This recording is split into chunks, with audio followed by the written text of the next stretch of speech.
You're listening to Kill Cliff's Hazard Ground podcast, with service members from across the military sharing their stories of combat and survival. And now, here's your host, Mark Zinno.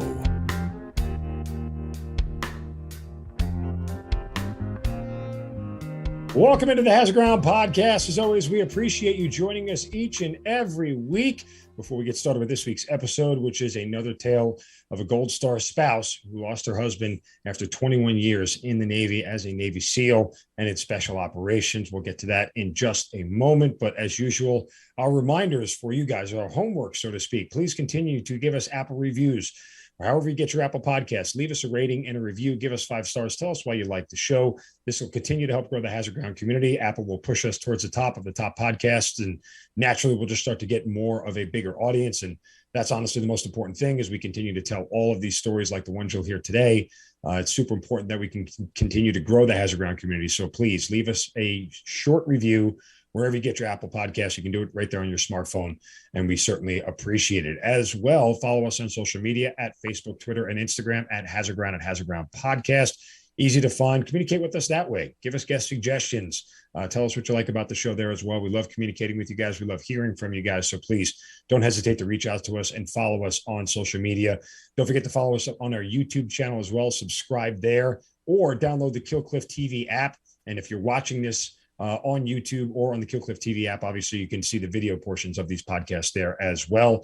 Finally, our promotion with Amazon on our website, hazardground.com. Please go to our website and click on the Amazon button at the bottom of the homepage or under the sponsors tab. And once you do that, you'll be redirected to Amazon. You can do all of your normal Amazon shopping, whatever you want to buy, and we will get a percentage of what you guys spend. And then we donate a percentage of that back to some of the great charities and organizations that you've heard featured here on the Hazard Ground, including the one that you will hear coming up here shortly. Also works from your smartphone, by the way. If you just go to hazardground.com on your smartphone, it'll redirect you right to the app. So it's really convenient if you have all your credit card information saved, a very easy way to help out veterans just by doing some Amazon shopping, but go to hazardground.com first. Joining us this week is a Gold Star spouse and a proud daughter of a military veteran. Her husband, Chad Wilkinson, spent 21 years in the Navy as a SEAL throughout his entire special operations career. He died by suicide on October 29, 2018, due to the after effects of blast wave injuries, TBI, and PTSD. And that is a cause that she is now taking up to further for not only SEALs, not only special operations people, but everybody throughout the military. And we welcome Sara Wilkinson to the Hazard Ground podcast. Sara, welcome. And thank you so much for being here and sharing your story. Thank you. Thanks for having me on. I appreciate it. All right. These are always just powerful episodes and very tough. And so again, from the beginning, I am so grateful for your grace and your gratitude and your ability to tell this, because it never gets easier for you. I can't even imagine your shoes and what it's like to live a day in your life without your husband and to have your kids without their father. And it's just incredibly sad. But there is so much value in hearing about Chad and his story. So, I know it won't be easy, but again, I appreciate it. Thank you. Thanks. All right. Well, there's a lot we want to learn about Chad, obviously, but, being married to a SEAL, you were actually kind of set up for this, as I mentioned earlier, the proud daughter of a military veteran. So the military lifestyle wasn't anything new to you growing up, correct? No, not at all. I mean, I was born into it. So my dad being a Marine, this is the only life I know. Men in uniform and standing for the American flag. It's how I was raised. Did you ever think that you wanted to marry somebody in the military growing up as a young girl, or are you kind of like running away from that? It never really crossed my mind either way. I met Chad when I was so young. I met him when I was 13. So it was never a goal, but because I met him so young, the thought was always, I just wanted to be wherever he was. So at 13, kind of organically happened. Yeah. So tell me that story. Just first day of high school. So we were military kids, went to a military high school, met him the first day in gym class, and pretty much was smitten from the moment I first saw him. So we went to a pretty small school, and you got to imagine a 13-year-old girl that has to dress out in a PE uniform. And they used to line us up by last name. And my maiden name fell right in front of his last name. So we'd have to like Ah. stretch, and it was super embarrassing. I was always just trying to look really cool and impress him. Do you remember telling your parents about him the first time you met him, your mom or your dad? Oh yeah, they knew about this boy named Chad, and I doodled his name on my notebook. And he gave me a ride home from school one day. I was not allowed to ride in the car with other people, Uh, but I went ahead and said, yeah. Um, Funny, when he asked me to homecoming, my mom used to drive me to and from school before I could drive. We didn't live far, and we got in the car that afternoon, and she said, "You're going to need to tell me more about this boy that wants to take you to homecoming." And at that moment, it's a 2-lane road, and this beat up Oldsmobile swings around my mom and passes her on like a double yellow. uh-huh. And I was like, well, That's that's him. him. Yeah. Not making a good first impression, apparently. Yeah. Yeah. I thought about that. I thought about that memory recently and laughed. So it's funny. That's crazy. Yeah. So wait, now when he asked you to homecoming, like you're talking about like junior or senior year of high school? Or just I was in middle I was school? a sophomore. I was a Okay. sophomore. So Yeah. he was he older than you? He was a year older. Yeah, I Okay. was a All right. sophomore. He was a junior. So when we met, I was a freshman. He was a sophomore. So early 90s. This is What'd your dad think 91. of him when you first met him? My dad's tough. He's strict, Yeah. but he also knew that I was pretty smitten. So I think I was trying to calm him down and say, can you just please be cool and not mess this up for me? Was Chad intimidated by your father? No, I don't think so. His dad was in the military, so I Uh, think, he was used to strict rules and that sort of thing. except He for was the okay driving with it. rules. Yeah. Yeah, Those I rules was he didn't like, "Do seem to you follow. realize you passed my mom?" He's like, "Oh, my bad." So, So, oh, that's great. So as you guys were going through high school, I mean, look, high school puppy love kind of deal and everything else, but when you guys were graduating, did you immediately have plans for the future for each other? I mean, did you kind of know, or were you on divergent paths at that point? it's funny, I had a conversation with my daughter today about this.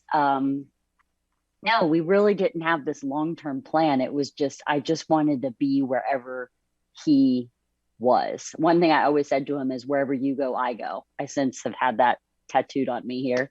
Um, that was just kind of how it was. I just wanted to be wherever he was. So So what were yeah, his plans then after high school? Especially since he was a year in front of you, so he was graduating earlier. Like you couldn't be. totally.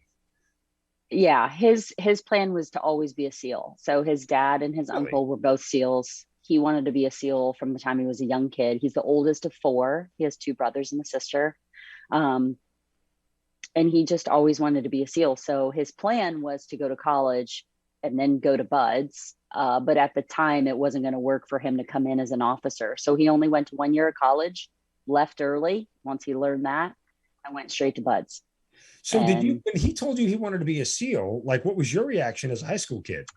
to be totally fair, I didn't even know what they were. Yeah, I was going to ask you. Did Um, you ask your dad, like, Dad, what's a SEAL? well, I had to, his youth was filled with, I mean, his room had like posters up.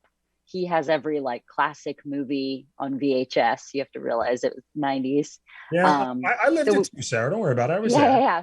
So we spent time, watching movies and talking with his brothers and his dad. But when I first met him, I had, my dad was a Marine and I was a young girl. I had no idea what a Navy SEAL was. Um, but then even when he told me, I didn't see any sort of, I wasn't nervous. I wasn't scared. Maybe it was the military kid in me. I was like, oh, okay. So you'll Yeah, go do that. all right. Didn't really think it was a big deal Yeah. at the time. Unfortunately for me growing up, seals were circus animals and Christmas stamps, Christmas Yeah. seals. So that was Yeah. about it. Yeah. When did you graduate high school? Like what time frame? I graduated in 95. Okay, so you're the So same age as he, me. So we graduated at yeah. the same time. So he was a year old. So all right, so he goes off to enlist in the Navy. Right after graduation, are you following him? Yeah. I mean, we had some breakups in there. There were two breakups in our history, but And they're all his fault, I assume, right?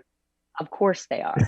Um, No, they were definitely my fault, I think. Really? Just, well, we dated long distance. So Yeah. no one did anything wrong. No one cheated on anyone or anything like that. It was just we lived really far apart. We dated long distance. So we were actually not together when he went through buds. Oh, And I wow. stayed in contact with his family and his sister. And then I knew when he was coming home after graduating buds. So I took some time off work in the hopes of him asking Connecting? to see me, which he did. It all worked out.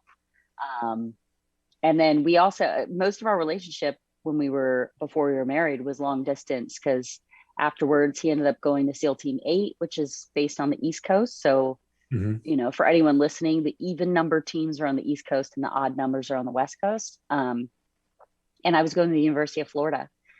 So he would just be doing his SEAL team stuff. And if he was home, not on a trip, he would leave on Friday and drive 14 hours to the University of Florida for the weekend and see me on Saturday. And then he would turn around and he'd drive back on Sunday. Chomp, chomp. Yeah. Oh, Yeah. wow. Gainesville. That's amazing. So when all this is going on throughout the college, are you at the point right now where like you're all in committed? This is the guy I'm going to marry. Yeah. Yeah. Did he know that? I think so. I mean, It's he's hard to driving say. I 14 can't hours ask him, every other but day. So, there's a right. certain level of commitment, whether he wanted to realize it or not. Yeah, I think we just both knew that we were going to be together. We just had to do our, commitments and stuff first. So, Sure. Yeah, All right. So you, like it's me good. then, if you were on time, graduated in 99 from Florida, right? I was not on time. Okay. All I right. took some time off. I moved up to Virginia Beach to Hmm. live with him for a semester and a bunch of team guys in a townhouse. That must have been Um, a blast. Let me tell you. it was What a great culture shock. memories. Yeah, it's really, really great memories. Not, So yeah, it doesn't feel like you're being facetious about that. Like you actually look like you enjoyed it. no, I absolutely loved it. Yeah, Really? I loved it. Yeah, I mean, yeah, these are guys who like get drunk and put their head through a wall because they're bored. I mean, they it's do. yeah. They And that was fun absolutely for you. do. But yeah, all of our roommates they're all wonderful guys. It was great. I was super young. We just hung out and went and drank beer on the weekends. Yeah. And even if Chad was on a work trip, one of the guys probably wasn't. So it wasn't like I was home alone, and Right. I felt super safe, and there was always something happening that was funny. So it's a really good memory for me. It's, Yeah. I mean, again, I don't want to call BS on you, but I think it's almost endearing how you try to normalize, that lifestyle for those guys and what they do, because they train hard and they party even harder. And so there's Yeah. always some mischievous behavior going on. And you say it with so nonchalant, like, oh, it's just a couple of guys living in a house. Like you're talking to somebody who understands what those couple of guys are capable of. So I'm glad you were able to handle it for the sake of our audience. I mean, especially if you're Yeah. watching the podcast as opposed to listening to it, you clearly look like you were able to handle it. But that's not a typical environment most people would stay in for an extended period of time. No, probably not. I don't know how long we would really last. I think we lived there about 6 months. And it was, yeah, I don't know. It was just really great. Sure. Yeah. Where are you guys on 9/11? So we were married. Oh, so okay. So then, well, I skipped a step. I assume that there was a college graduation and stuff, and before we did all that. Okay, go ahead. No, we actually, so because I took some time off and then I did an internship for my degree in Virginia Beach, and then I had to go back and graduate. This was right before Chad deployed. And we had gotten married in this time. I also found out I was pregnant. So we had gotten married. I found out I was pregnant, and I was walking at graduation with a lot of morning sickness. So that's in 2000. Our daughter was born August 2001. Oh, wow. We bought our first home, had her, brought her back to this new home we lived in Virginia Beach, and then 9/11 happened about a month after she was born. Wow. So we'd only lived in our first home about 3 months, and we just passed the anniversary, and I've talked with many people, as you probably have too. You recall exactly where you were that day. It's Sure. Yeah. that time in history that everybody can just recall exactly what happened. And my daughter was a newborn. She was swaddled in the living room. I was cleaning and just doing housekeeping stuff when you saw it on the news. Chad was at work. He was home. He wasn't gone, and I kept trying to call him, and I couldn't get the phone call to come through. And he came home in his PT, shorts and t-shirt, and just kind of looked at me like, what is happening? And I don't even think at that time, even with my military background, being a military kid, that I could really even comprehend. Yeah. Like how, not only how it would change the world, but how it would impact your life. Yeah. Someone like us, our life serving in the military. Yeah. Just to put the heavy events on pause, the hopeless romantic in me is genuinely curious about how he proposed. He proposed in the swamp. So if anybody is a Florida fan out there, the Florida Gators, the stadium is called the Swamp. And at the very top, just below one of the scoreboards, is this platform. It's where, back in the day, the guy with the video camera used to stand. And we walked up there because he was visiting me one weekend, and he proposed there. So not during a game or anything. No, I was going to say nothing happening, but yeah. I assume it hit all the right notes for a Florida Gator fan to do it right. Yeah, it worked for me. I mean, I just wanted to be married to him. So he could have just he passed it to me on the couch. It probably would have been fine, but. Oh, okay. Again, my childhood notions of romance have officially gone out the window, but that's neither there. Yeah. So the world changes on 9/11. I mean, literally, like you said, you don't realize the level of impact it would have. Does Chad realize that, hey, I'm out the door here shortly? I don't know. He probably had a better understanding than I did, just being a guy and being in this job and knowing more of just the history and everything. He probably predicted that. I don't really remember talking to him about it. When is his first deployment then?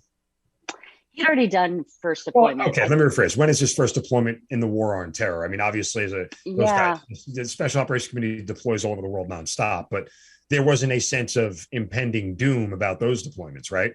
Like the war on terror ones were. Right. At the time, he was at kind of like a training detachment. Mm-hmm. He was not deployable. So when our daughter was born, she was born really sick, and she had to have open heart surgery. And that was also the same time Chad had done a couple deployments and used that opportunity to do what the military calls a shore duty billet, which means you take kind of more or less a desk job. And that's what he was doing. And he was going to school at night. But fast forward, he did deploy. I'd have to look back because I want to say it was again in 2002, but it definitely wasn't immediate. Right. Okay. So are you feeling trepidation about the whole thing more than before? Or does your previous military background with your dad sort of give you this sense of this is just the life we have? Yeah, I don't know if this is going to surprise people, but I wasn't. I was just kind of like, this is where we're at. My dad served a full career, 26 years as a Marine. And I think he was gone for at least a year with Desert Storm. Yeah. And for me, this was a little bit kind of like normal, obviously not just a constant state of war. I didn't foresee this 20 years later, but just having him gone and quote, fight the enemy.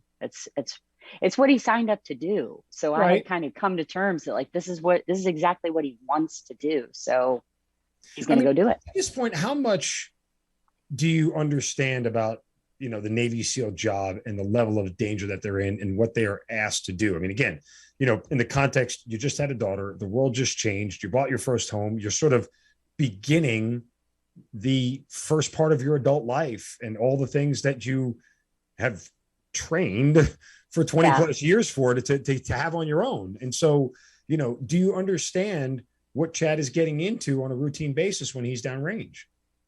No, Not at that point. So he no. doesn't tell, I mean, you don't really have, he never had conversations with you about, hey, what SEALs do and this is who we are and everything else.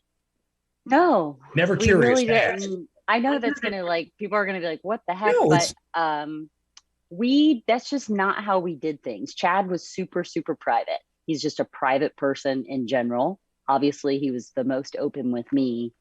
But we always kind of, from the very beginning of his SEAL career, kind of lived it like, you're going to do your thing. And if you want to, I always told him, if you want to talk about anything, I'm here.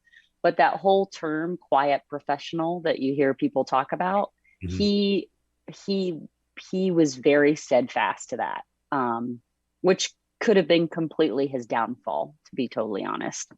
I don't want to say your head, but why? Why do you say that was his downfall? Because of everything that happened after because everything that happened after. Yeah. And there's so many things that he didn't tell me. And there's other wives that know a whole lot more than I know.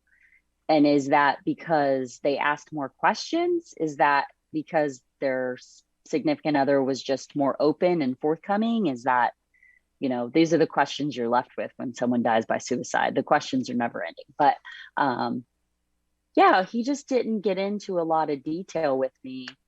And I'd like to think, sitting here in this position now, years later, everyone says he just wanted to protect you. He didn't want you to worry, et cetera, et cetera. But, I would generally have an idea of where he was. If he had to go out, like on missions or something, he would generally call me and he would say, I love you very much and I'll call you when I can. And when he would say that, then I knew that he was going out and I didn't know when I would hear from him. Your heart doesn't skip a beat when you hear that? Well, years later, once he got to Dam Neck, yeah, that was miserable. Okay. So, because that's when you start to realize, like, okay, like shit's going down. Something is really happening. Yeah. So you get through this first deployment in 2002, I think you said it was, downrange. Do you have a sense at that point how routine deployments are going to be for you and how much you sort of end up being a single mom? Not exactly what you bargained for. Yeah, that's a good question. We had hit this point where, so 2003, he was gone and he came home and we always thought we'd want a lot of kids. He's oldest of 4. I'm the youngest of 2. We always thought we'd have 4 kids. When we had our daughter, we were kind of like one and done. I like to call Hudson my Afghan negotiation baby. So very, very damning label, but I get it. Yeah, he's our son. And that's where Chad was. And he came home and I got pregnant with our son. And it was then that because we were military kids and we'd lived this life of just this cyclical life of you're always gone. We kind of had this epiphany that the grass is greener on the other side. And we were making the decision to actually get out of the military. So in terms of thinking of like, I'm in this cycle of deployments, we at that point in time really thought we were about to break the cycle and we were going to get out of the military. He was going to have a 9-to-5 job. We were going to be just your very traditional family. And we did that. And it was terrible. It was terrible. Really? Why? Terrible. Well, it was good for some reason. So we got out of the military. He finished up that last deployment. He flew home. So how many years did he have in when you got out? Sorry, I just trying to frame the whole thing. So, and that's usually like, in military speak, hey, dummy, you walked halfway up the hill. You walked all the way up to the top. And down. Exactly. And that was the discussion we had. We were looking at both of our fathers who served a full career that have a retirement. Both of our dads have gone on to do other jobs. My dad is now happy in full-time retirement. His dad is still working because he likes to, but we're watching the benefits of that. You have healthcare, you have retirement, and we're thinking we're going to give all this up. But we really felt like that was going to be the best thing for our kids, really, was the driving factor. So we did. He came home from that last deployment when our son was born. So he's home for a week. What year was this? 2004, Okay. June 2004. And then he flew back overseas. So he has what, 3 deployments in the war on terror at that point? Not all in the war on terror, but yes. Okay, but 3, so 02, 03, and 04, he was gone. Right. Yeah, okay. Yeah. And then he came home in October. I actually sold our house, packed up everything, and moved the kids and I to Raleigh, North Carolina. Okay. That's where I had my son, was in Raleigh. And then he got out of the military, came and met us. He got a job in pharmaceutical research, which is big in the Raleigh, North Carolina area. Yeah. It was a great job. But by most people's standards, it's a very good job. You make really good money. There's a lot of potential for growth. We had this cute house with a wraparound porch, and our kids were, a newborn and a 3-year-old, 1 boy, 1 girl. I mean, by most people's standards, we really had it going on. But from the minute he got out of the military, we would lay in bed at night and he would say, "What are we doing?" He would just like put his hands to his head and just be like, "What am I doing right now?" And that lasted about 2.5 years. Okay. In retrospect, is it longer than you would have thought? No, because he and I are very, what's the best word to use? We're very driven people, and we make a decision and it's like, I'm going to go do this and I'm going to be successful. So when we made that decision to get out, I really felt like, even though he wasn't liking his job, it was a hard time in our marriage for a lot of people, as you can relate when you have 2 small kids too. It's just hard. It was a very hard time for us. We were close to family. They lived in the area. We made some really great friends. I mean, there was definitely some benefit, but it didn't outweigh the bad. And so I don't think it was a matter of whether it would lasted long enough. I just assumed that we were going to like trudge on and make it work. But Operation Red Wings happened in 2005. And I remember sitting in our living room, and Chad was sitting on the couch watching the news. And I just remember his face. And I think that haunted him, because I've said it before in other interviews and things that I've said. I mean, I do think that a person like this is born with the heart of a warrior. I 100% believe that he was born to be a door kicker and do this job. And you can make the decision to leave, but it doesn't mean that drive doesn't still live within you. So that was 2005. By 2007, September, we were coming back in the military. So he left for work one day in a suit and a tie, and I flipped his tie and I said, "That's stupid. I'm done. We're going back." And we put a sign in our yard, and we sold our house, and we sold half of what we owned. We put a big chunk in storage, and we loaded up a U-Haul, and we drove out to the West Coast. Lot to unpack there. Yeah. One, I'll start with the amazing amount of courage you showed in making that decision. Because look, I mean, any guy who's married knows that, the woman is the neck. She controls the head. And in that sense, if you had been adamant about staying out, most husbands would have followed their wife's direction. And so from that standpoint, it's incredibly selfless and courageous of you to put yourself, your children, and the welfare of your family behind your husband's needs. And I think that's admirable, and it's noble, and it's worth recognizing as it is. For the civilians listening who aren't familiar with Operation Red Wings, just look up Lieutenant Mike Murphy, the movie Lone Survivor. That whole deal is what Operation Red Wings is all about. And forget the movie because it doesn't really do any justice to it. Read the book; you'll get a much better picture of what that's all about. Just for the people who aren't familiar with the actual name of the mission. And how much could you tell, like just by looking at Chad, or how much did he ever indicate, like, "Hey, Sarah, this isn't me. That this isn't for me. Like, I'm not this guy that I'm right now, or you're asking me to be." I mean, I love that boy from the time he was 13. I knew it. He didn't have to tell me. It just isn't it was almost like I'm smiling because it was almost comical to see him in a suit. And that's not to put down anybody who goes to work with a suit on. That's wonderful, but it's just not who he is. Yeah. And Chad he was incredibly intelligent. He was very driven. He was very goal oriented. He had an insane amount of focus, like no one I've ever met. So I 100% believe that he was making this choice for the best of myself and our kids. And he probably would have kept, plugging away. We didn't go back to the military because he wasn't doing well. He was successful. He became a project manager. He made decent money. All of those things were fine. It's just like his spirit was a little broken. And I appreciate you saying those kind words. No one's ever said that to me before. I've never thought about it that way, but I always thought of it as we're a team.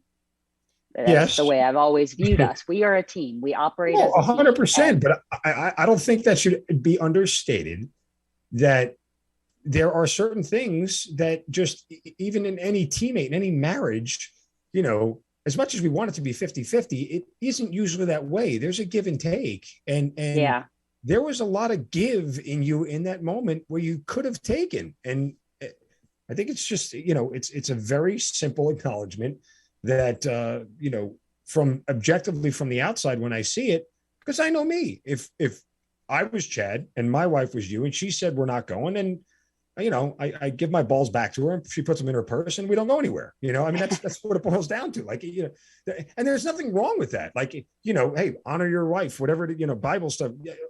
There's one decision right and one decision wrong. I don't think that's the point. I think it's just people make decisions, and yours was very selfless. And I don't think there's any reason that you shouldn't think of it as otherwise. And I don't think that's disrespectful to Chad or his memory. I mean, it worked for your marriage, and it's how things went, Yeah. But to your point, when you talk about the way Chad was wired, and all SEALs and Green Berets and however many are listening certainly understand this, but again, for civilians who aren't, it's 100% a mindset thing. And the easy way to say it is they got a couple of screws loose, right? Like they're just wired differently. And I don't say that in a pejorative way, but not everybody is wired the way they are, because people who get through those courses, who get through assessment and selection, who get through the Q course, who get through BUDS, who get through SEAL courses, 99% of them get through because of what's up here, not necessarily what's muscle, what's fit. There are SEALs who are 180 pounds soaking wet, and don't look like they could lift their spouse up, but they get through it because mentally they have the stamina and the drive to do it. And so from that standpoint, it's people who relate to that.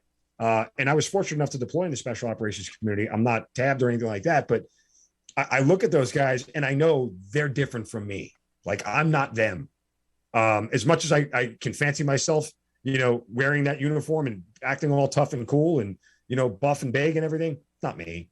And it's not for everybody. That's why it's a very small elite community within the military, because they don't want everybody to be able to think like that. If they did, we'd have a whole different world. Right. Yeah. Yeah. You're right. So, all right. So he gets back in and you guys head out west now. Mm-hmm. Coronado, California. Where are we going? Coronado. Okay. It's where I am right now. So happy to be here. Looks beautiful behind you, by the way, for those watching on YouTube or on the Kill Cliff TV app. It looks fantastic. I'm jealous. We come out to Coronado. So because he hadn't deployed for close to 3 years, he had to go back through it's called SQT now. At the time, it was called STT, SEAL Technical Training or SEAL Qualification Training. Right. And basically, that's a course that follows BUDS. After the guys go through BUDS, Basic Underwater Demolition SEAL Training, they go to this SQT course. And then at the end of that is when they actually earn their trident and get sent to their teams. So Chad went back through, and it was an interesting dynamic because he's in there with guys that just went through BUDS, and here he is. He's had a couple deployments under his belt. He's been at the teams, and he kind of really took that on as a mentor type role, and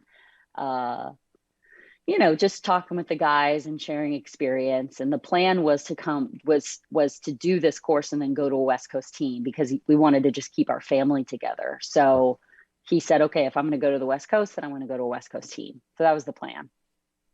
When he got back in, did you see a change in his spirit and his demeanor and just a look in his eye every day? Could you tell he was back to being Chad again? I saw a change in just his focus. So I guess we could say it was demeanor and spirit, but it was really just more like he had a different type of focus that I felt like was a little more inspiring to him. He was driven, really. Was it inspiring to you? Um, Was there a sense of like, okay, I made the right decision? oh yeah, we did. We Okay. felt like we made the right decision for sure. Which I know to some people listening might sound really strange because now we're coming in, it's 2007, the war is even ramping up even more. Yep. Most people will probably have a hard time understanding that. I just think because we were cut from a little bit different cloth, being raised as a military kid and knowing him the way I knew him, this is just what he was born to do. So how quickly does he have to get on a plane to go somewhere else again? So not super fast. So the plan was to go to a West Coast team. We were slated to do that. Everything was good to go. He definitely had the long-term vision of going over to Dam Neck, what's known as SEAL Team 6. So that kind of got uprooted pretty quickly because the big boss from over there came to the West Coast to talk to the students and just kind of telling them the pipeline, if in the future this is what you want to do. And that's when Chad went and introduced himself to this person and said, here's my name, this is what I've done, this is my plan in the next few years. And the guy kind of changed course and said, nope, get on a plane. So we were in California end of September, beginning of October, and Chad was on a plane back to Virginia Beach in January. So are you upset at this? Yeah, I'm upset. I'm waiting. Thank you. I'm waiting for you to actually be not okay with the roller coaster that you're on. Thank you. Okay. Well, I was upset. I knew that he'd want to go over there eventually, Right. and I was hoping I could buy a little bit more time before that actually happened. But I was most upset because I just had a happiness and a freedom living here that I hadn't felt before. Why? I don't know. I remember moving here with the kids and I flew, and Chad drove a U-Haul with all of our stuff, drinking Red Bull and eating sunflower seeds for like 3 days while we sat on the beach and waited for him to show up. Sounds about they right. were little kids. It wasn't going to be a good long cross country trip. But I get it. Trust me. I just remember landing here and having the kids on the beach. And I remember looking at them saying to myself, this is going to change my life.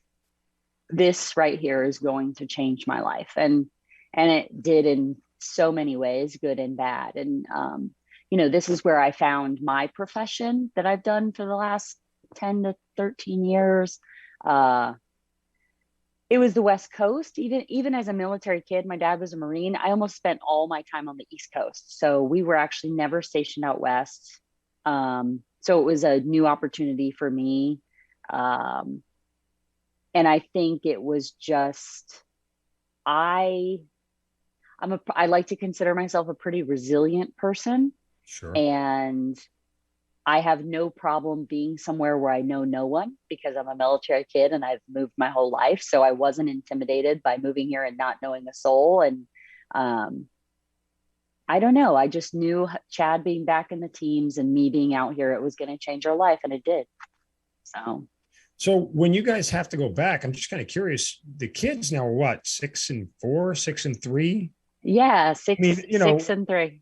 It's any concern about them? I mean, does Chad even express any? I hate that I'm doing this to the kids. Like, they're starting schools and everything else. And no, that conversation didn't come till much, much later when our kids were older. Just because we know, I mean, when you're little, I never went on a family vacation growing up. Everything's an adventure when you're that age. Yeah, our vacation was we moved. So boxes would show up to our house and we'd load everything up, and then that was our vacation. You moved to the next spot. So I think having kids that young, we I don't want to say we didn't think about them, but we weren't concerned. They're going to roll with it.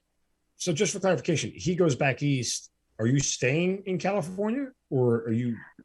That was a conversation, but no, Okay. he All went right. back to screen, and then we ended up moving out there end of March, beginning of April of 2008. Okay. At this point in time, are you aware of any sort of injuries that Chad has had? Any explosions, TBI, anything? So he was in a helicopter crash when I was in college. And I don't mean to smile. I'm smiling over the how I found out. He he was at SEAL Team 8 and they were doing some training. And basically the way he explained it is, this kind of gust of wind came up and kind of like picked the helicopter up and slammed it on its side. Sounds like fun.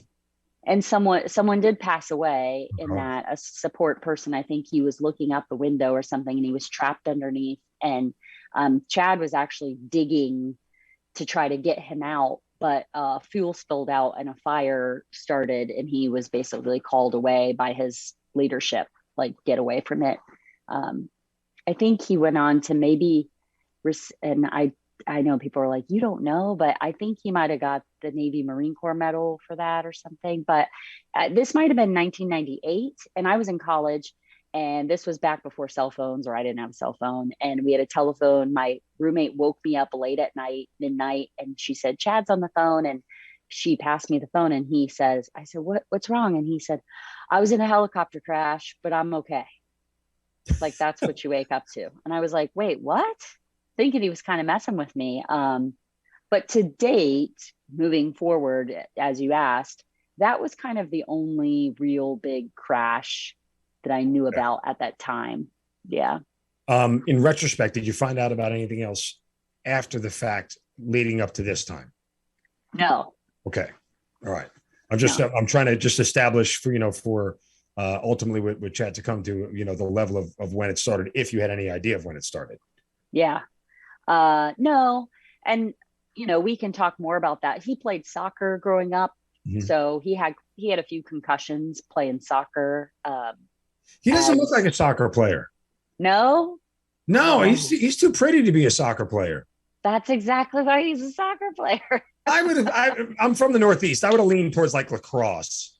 Yeah, no. He's got that sort of like, rugged chin and, like he just looks like he fits that mold. No, he was a soccer player. He has the best legs. Oh, okay. He has the best legs. No. So, I'll trust your judgment on it. Yeah. What position did he play? He played a little bit of everything. Okay. Midfield predominantly, but him and his brothers, his dad, they're a big soccer family. So, okay. So just concussions, the helicopter crash. That's kind of the gist of it. So what year does he leave again for the first time? Would you say about 2009 it was? I do think, yeah. 2009 was his first deployment. Do you know where he goes? No, honestly, no. Most of them, I think, in the beginning were Afghanistan. Right. At the end, it was a little bit more Africa. Okay. Was there any part of you that was like, here we go again? Like, or you just kind of biting your bottom lip and saying, this is what we chose. And I didn't really feel that until probably the last 2 years, 3 years before he died. That's when I started to get frustrated. Are you worried that he's missing out on his kids growing up? Like all these memories. I mean, look, I have twin 6-year-old boys. And so I've been where you are in that range. And I in the short amount of time that I've had children, some of my biggest regrets are I didn't spend enough time with them, even when they were younger. Like, I slept too much because I was too exhausted, or, I worked too much and I wasn't around for certain things. And it was nowhere near to the level that he was. And I personally just, for me, have some of those sort of, damn, I wish I had been at home or paid attention more. None of that was ever getting to you about his relationship with the kids? More towards the end. Okay. Yeah, I think we just, we were still pretty young and our kids are pretty young. And I was doing the mom thing and, shuttling and practices. And when he was home, he was home. So when he was home, he was very active and he would help with practice and homework and all the things. But that definitely took its toll, once you're spending 10 years at 6 and you're doing they would deploy, and then you basically deploy at least at exactly 12 months after you return home. So, it was just The cycle, a constant cycle, and there Are the was kids really ever no asking relief. you, Mommy, where's Daddy? When's Daddy coming home? No, we did a lot of like creative things for like countdown. I had like a countdown calendar, and they would mark days off till he would come home and that sort of thing to create a visual for them. And we do have great family and friends.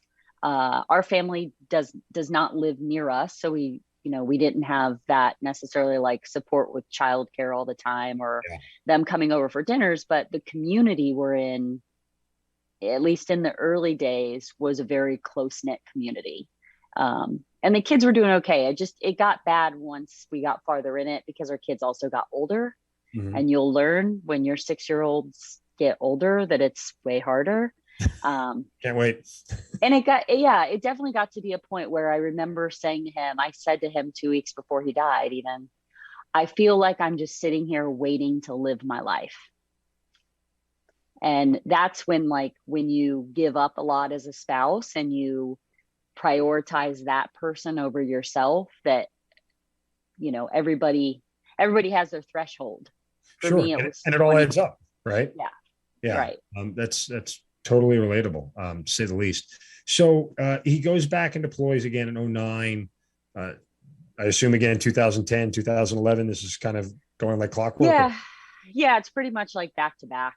I mean, that's how all the guys, everybody's that way. Right. He's not special. I mean, they all are just pumping out deployments, and we're going to a lot of funerals. Okay. You slid that in there. Are you now more scared about him leaving because you're going to a lot of funerals? I don't, it's one of those communities that you really can't help others to understand it unless you've lived it. And I think if other spouses heard, they'd be able to shake their head. There's just an underbelly of understanding that what they do is really dangerous, and there is a really high likelihood they won't come home. So,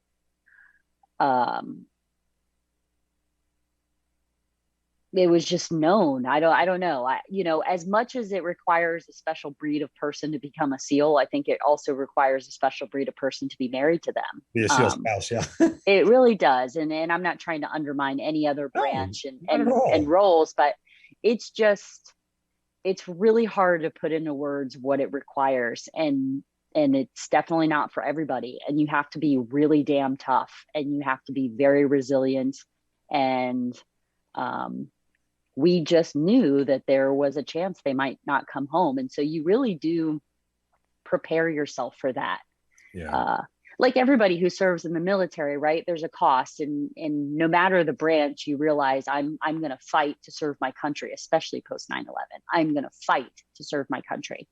But that level of fight is a little different for certain people over others. And it's almost, I can say now in my position, it's a little sad and unfortunate how commonplace you do consider death, that you do consider like someone could come knock on my door and then he's just gone, Right. The word for you and other spouses like you, and it's the word I use often. You'll hear me say it again before the podcast is over, but the best word I come up with is grace.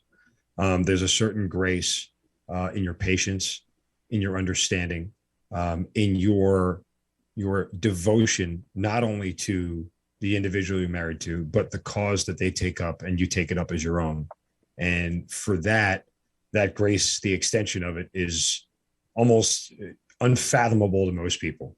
To extend somebody else grace, I think means a whole lot. And you give them a sort of a pass, if you will, for lack of a better term. And I think that's the one word that comes to mind when you talk about how you can't explain it. I think it's the best way to explain it, is that there's a whole lot of grace in you to accept everything that comes with the deal that you signed up for. And as much as you understand it's the deal you signed up for, it doesn't necessarily mean your emotions just shut off and you don't feel like normal people feel. You feel all those things, but grace allows you to put them in a position where they're almost subjugated feelings on behalf of the person that you're with. And again, I think that's incredibly admirable. I don't have that level of grace. I am not that individual. It's a flaw. It is, but it's me, and I accept it. But I look at you and many spouses like you. I use the same word with Taya Kyle when I spoke with her.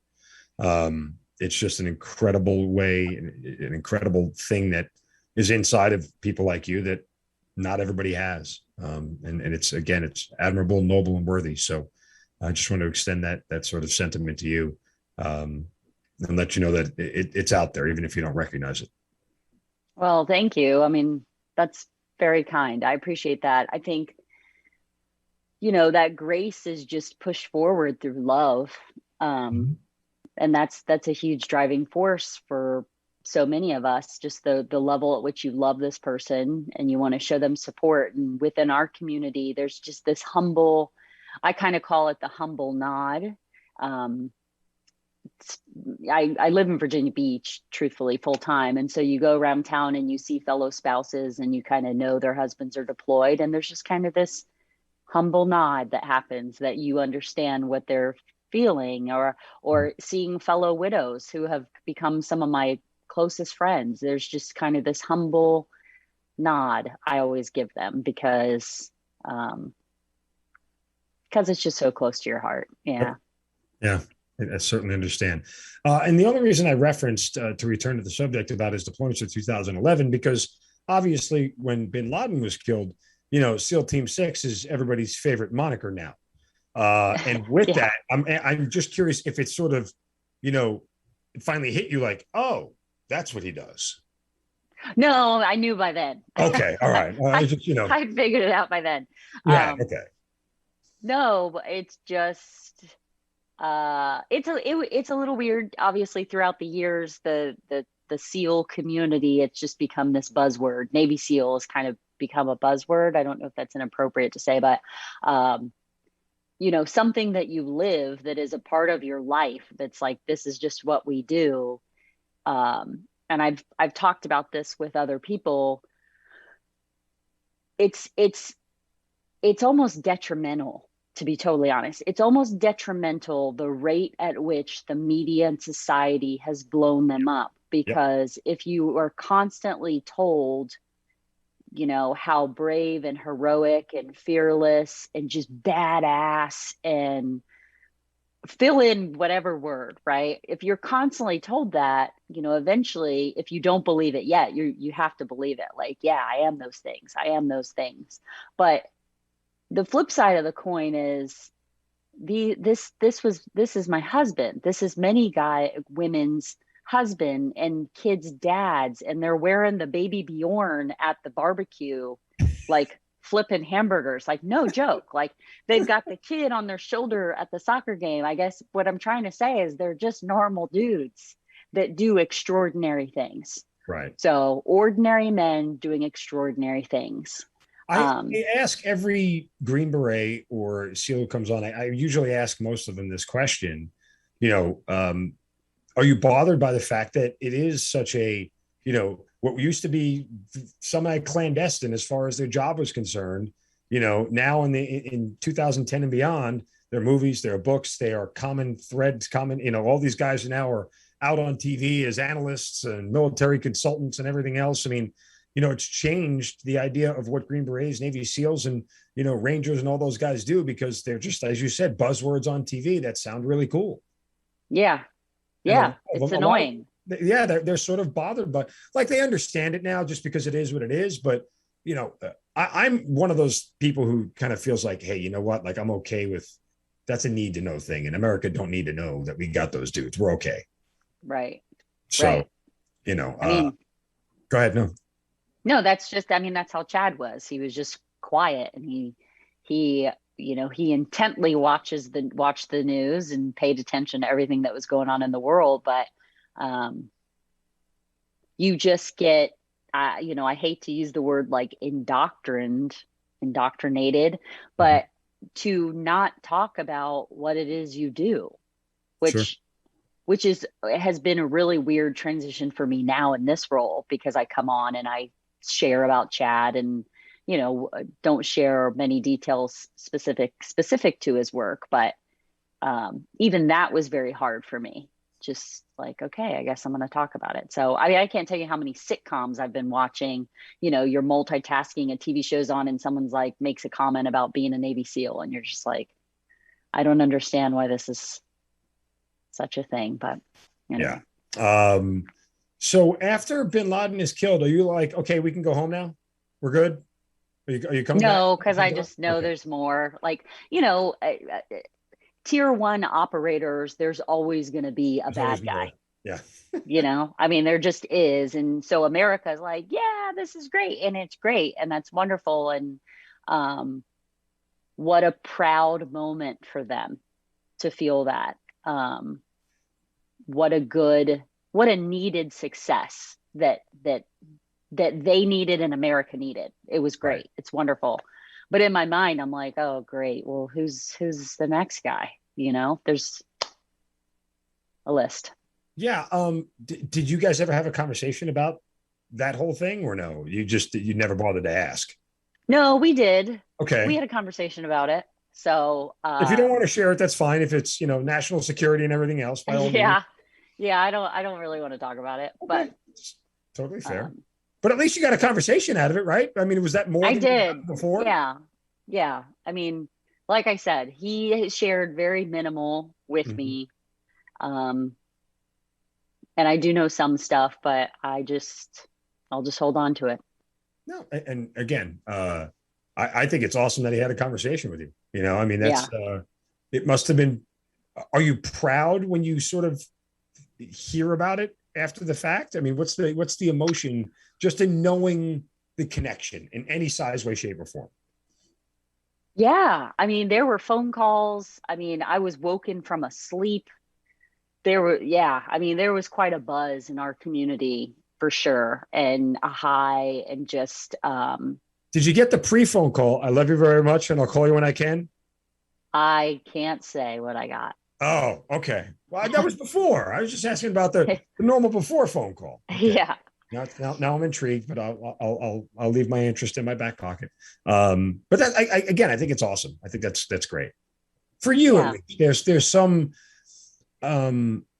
especially now that Chad's gone. You know, there's got to be some level of, you know, when your kids went through school and your kids go through school and they learn about that, there's got to be some level of satisfaction and pride that Chad had a role in all that. Yeah, I think so. Oh, sorry, my son's peeking his head in. Definitely. It's interesting because I think post Chad's death, they've learned a lot more about him. We have awards and, one written up specific to his Silver Star and his Bronze Star and his Navy Marine Corps medal. And those are framed and they've hung in our house. And obviously the position that I'm in now, I feel very grateful that my kids can at least look at that and read things about him. And if they're not super prideful now, that maybe at some point that will hit them. Sure. Yeah. So it continues to go on. When is his last deployment? 18, 17. I think he did his last one in 2016, maybe early 17. Yeah, because he transitioned out of one group and went to a different group. I know it sounds kind of weird, but he had been with the same group for basically 10 years, still at SEAL Team 6, but he was transitioning to do kind of a different role. And that's what took up about the last year of his life. What is the conversation that you have with him where, hey, Chad, I'm at my breaking point? So I wanted him to just not deploy anymore. Well, truthfully, what happened was he was reaching the 20-year mark and he was going back and forth about what does he do. And I think that he was a little nervous about making the decision to officially retire at 20 years because he had that short stint at the 10-year Right. that didn't work out so well. And I think it made him a little nervous. I honestly really kind of hope that he would pick us. By picking us, I mean like retire at 20 years and find something else to do. And, you know, this is a pretty significant talking point for me because one of the things he said to me is he said, I don't have any skills. And I laughed when he said that. I mean, he had a 4-year degree. He had a very high GPA with his degree, like did great in school. He was a sniper. He had multiple combat deployments. He'd served 20 years. He, you know, you can name all kinds of other credentials these guys hold because, you know, they outsource them to do free fall jump master and be a sniper and be a combat medic and all those things. And yet he still felt like he didn't have any skills to transition into, you know, a traditional workforce, which I think is really unfortunate. However, I think a lot of them might feel that way, which when I think about it, I realize, you know, if anybody has done a job for 20 years, you get really confident in that one job. It would make sense whether you're a teacher or a plumber, fill in the blank. It's a little nervous to switch careers, but Absolutely. It was just mind blowing to me because, as I've said before, to me, he was completely unbreakable and he was successful in everything that he attempted to do, that he would believe that he didn't have a skill to transition. So we kind of went round and round and I'm like, I just need you to not deploy. Like you can't hide in the bushes and kick indoors forever. He was in his 40s at this point. I need you to be home more. And that's what led him to kind of move to this different role, was the hope and the goal of being around more. And then the farther we got into it, the more it looked like he wasn't going to be home. He was going to be gone just as much. Right. So do you remember the conversation you had with him where you said enough is enough, or that it's not really said that way? Well, I mean, we had a couple discussions, but I mean, I remember the date. It was October 10th, 2018. And he had been on a work trip and was getting ready to go on another work trip. And he's given me a whole list of all the trips he's going to go on. And I remember sitting on the couch and I just said, I literally am sitting here waiting to live my life. At this point, we've been married almost 20 years. Our kids are 14 and 17. We've done multiple deployments. I can't tell you how many birthdays I've spent alone, how many Christmases we've spent alone, how, you know, after a while, even for the strongest people, and I consider myself pretty strong, it gets to be like, I want a partner and I want to enjoy life together with this person. So. Okay. So does he ever actually officially retire? No. He re-enlisted. Whoa. So he re-enlisted. And that's the other thing too, that the military gets on you, is they kind of hold rank over your head a little bit. So it's like, well, you could re-enlist and then in this many years you can make the next rank. And, you know, for any non-military listening, what rank you retire at determines what your retirement is going to be. Not to mention you're talking to someone who's just an uber competitive person, right? I mean, sure. In all the best ways, he was competitive and we were both this way. We like to be very good at what we do. And so it's always going to be like, I'm going to try to, you know, work to get the next rank and the next rank. So you had that conversation on October 10th, 2018. You had no way of knowing that 3 weeks later, everything would ultimately change. Do you have any idea of the amount of TBI that he had sustained to this point? So he went to NICO, which is kind of like a body brain clinic in the DC or in Bethesda, Maryland, I believe. And they send men and women there. it's like a full body checkup, and they do all kinds of things, and stress assessments and personality tests and sleep clinics and MRIs for TBI. They do a whole gamut over the course of 30 days. And he went there in December of 2016. So within 2 years, he was dead. A lot, to be totally honest, the reason a lot of people go there is it's able to document all of your medical history. So that determines your medical eligibility when you either retire or depart from the military. So it's kind of like a checklist, so to speak. So when he was at NICO, he had 7 TBIs. Okay. Does he tell you? Does he, or do you see the medical report or anything, or no? Yeah. So I spent a week up there. So as a spouse, it's encouraged that we go up for 1 week of those 3.5 weeks that they're there. And he had 7 TBIs, and one of the guys that he was in the course with him, I think, had 42 is the number I remember. And so he was kind of joking, saying, I need to walk around with a football helmet. I can't risk, falling down and hitting my head. And so just to put in perspective, one guy who did the same job my husband did had 42. And to my knowledge, he's still alive. And my husband had 7. So it just shows you there's a difference between TBI and, like, when we're talking about blast injury that you can't detect. And that's what we see that's like increasing in momentum, and it's really scary. Okay. This will be the hard part, but how does everything transpire? I mean, are you around for it? I mean, what do you have any indication at all that Chad is in danger? No.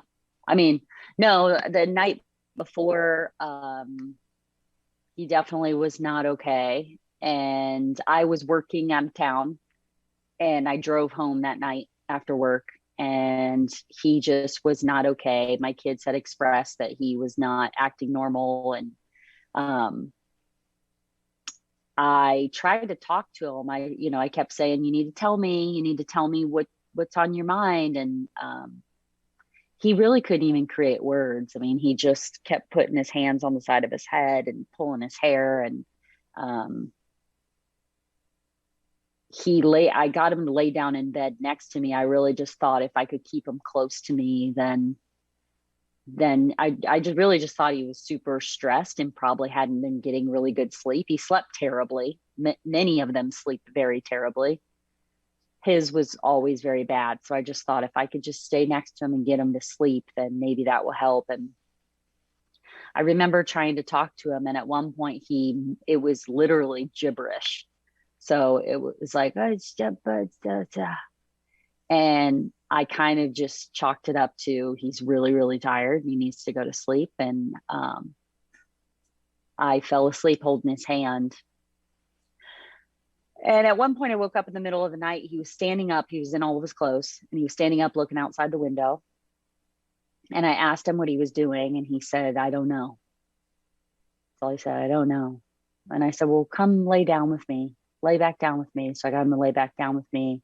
And basically when I woke up the next morning, he was gone. So he wasn't in bed, and I couldn't find him. And I looked all around for him. He was supposed to leave on a work trip that day, and his truck was still there. His keys were there. His toothbrush was there. His wallet was there. And I really did my due diligence to try to find him myself. I went outside. I thought maybe he went for a walk, maybe walked to get coffee. At one point I got in my car thinking I would drive and look for him. But then I started to realize very quickly, like, legitimately, where would I drive to? I don't even know where to drive to. So I came home, and it probably took me about an hour and a half or 2 hours to call work, because that's the thing in this world. You don't call work. I don't know any other time I've called his work prior to that. You just don't. Prior to calling work, was there any point, like, are you at a level of nervousness that you're really starting to? Well, I for sure never thought that he was dead at this point. I just thought, like, that's just really weird. Like, where did he go? Because he never didn't leave and didn't say goodbye to me and kiss me. Never. Like, he has picked me up out of a dead sleep, kissed me goodbye, and, like, put me back down. So that was weird. I called his dad, and his dad was trying to convince me to open our safe, which took me forever to figure out the combination, how to get it open. And I accounted for the guns. And so at that point I thought, oh, okay, like, his dad's asking me this, like, where would he go? But I think even in that moment, I don't know. I guess I just think even in that moment, I didn't think that he would really take his own life, because we were a team. And there is honestly nothing I didn't tell Chad. There's nothing I didn't share with him. He knew everything about me. So I just, you don't really have a conversation with yourself, but you just assume, being in a relationship, as open as I am and as close as we are, and as long as I've known this person, I mean, I know him.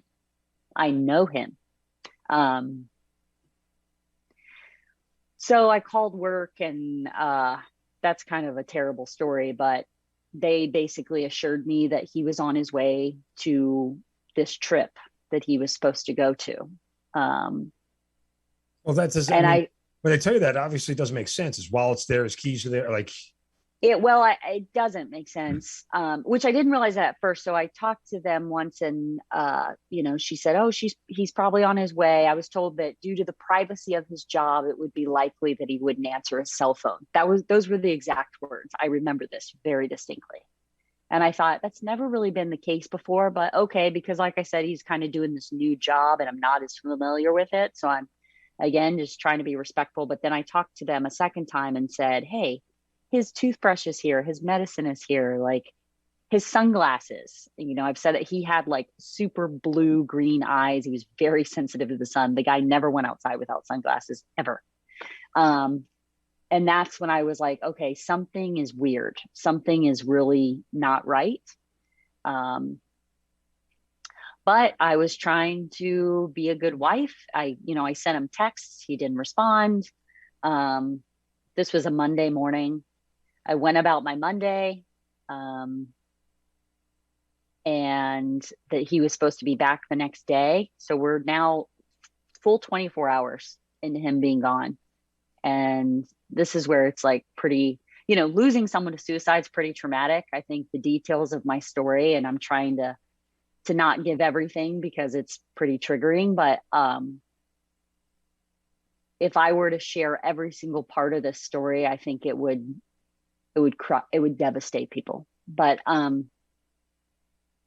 Tuesday comes along. My kids had asked, where's dad? When you say devastate, I think that sells your, isn't it more devastating to you than to somebody else to have to retell the story? Well, it's absolutely devastating to me, but because I live it and because I carry it every single day, it's heavy. This is heavy, what I carry. Yeah. And so many people, haven't heard the whole story. And even the parts that they've heard, I've had people say like, oh my gosh, but do you understand what I'm meaning? I do. Like, I guess my instinct in just talking to you feels like it's more self-defense than anything else, which I totally understand.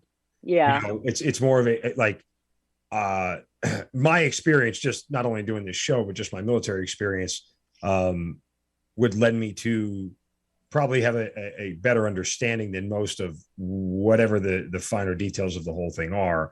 And I'm, by all means, I'm not asking you to divulge anything you're not comfortable. But I feel like when you say that, I feel like there's this sense of just, if I don't have to go there for myself, I don't have to rip off Band-Aids of wounds that I'm desperately trying to cover up, which again is completely understandable. Yeah. Yeah. It's, I can't even put into words the pain, the pain that comes from an untimely death. My fellow widows and I call it an out of timeline death, right? We weren't 80.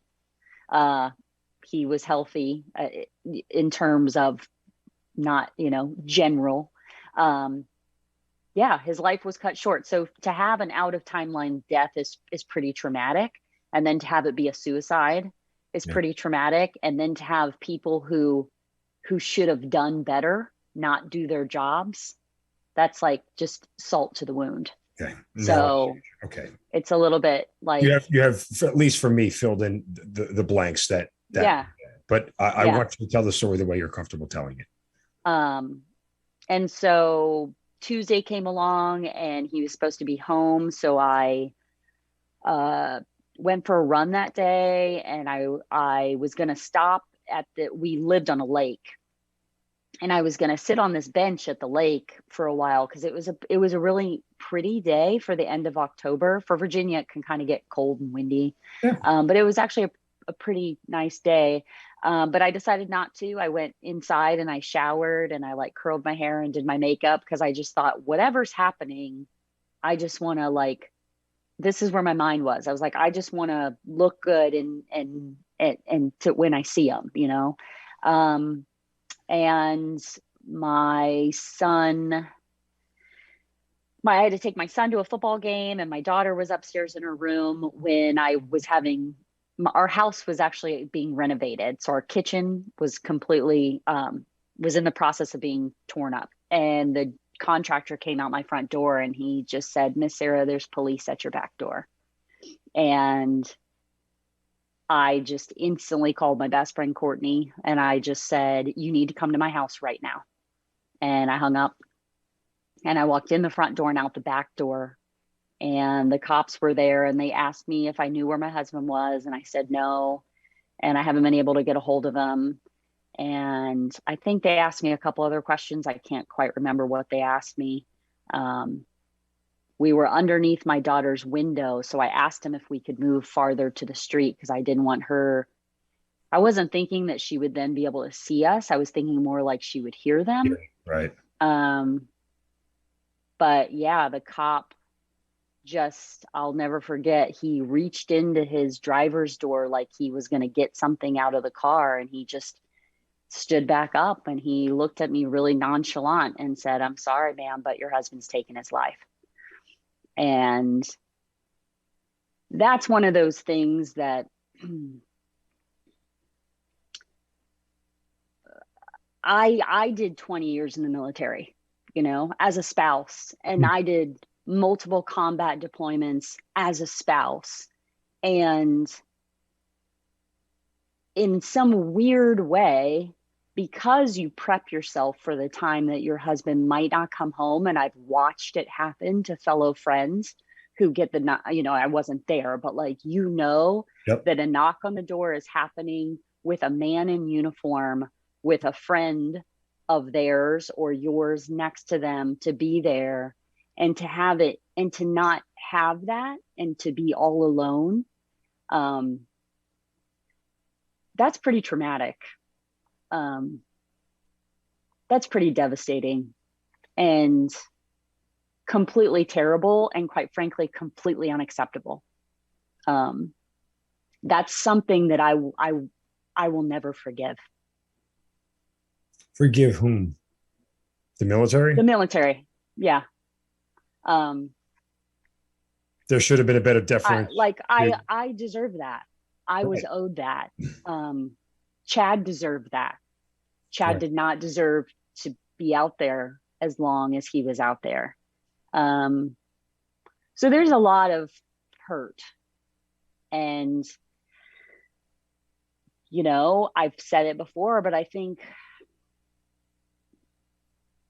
everybody has a story in this life, and some are great and some are not so great. And if you would have told me before Chad's death if there was anything in my life I regretted, I would say absolutely not. And my birthday is September 1st. And that year on my birthday, we took a bike ride around Virginia Beach, and we kind of just bar hopped and had fun. And I remember him saying to me, "Are you happy?" And I said, "Oh, absolutely."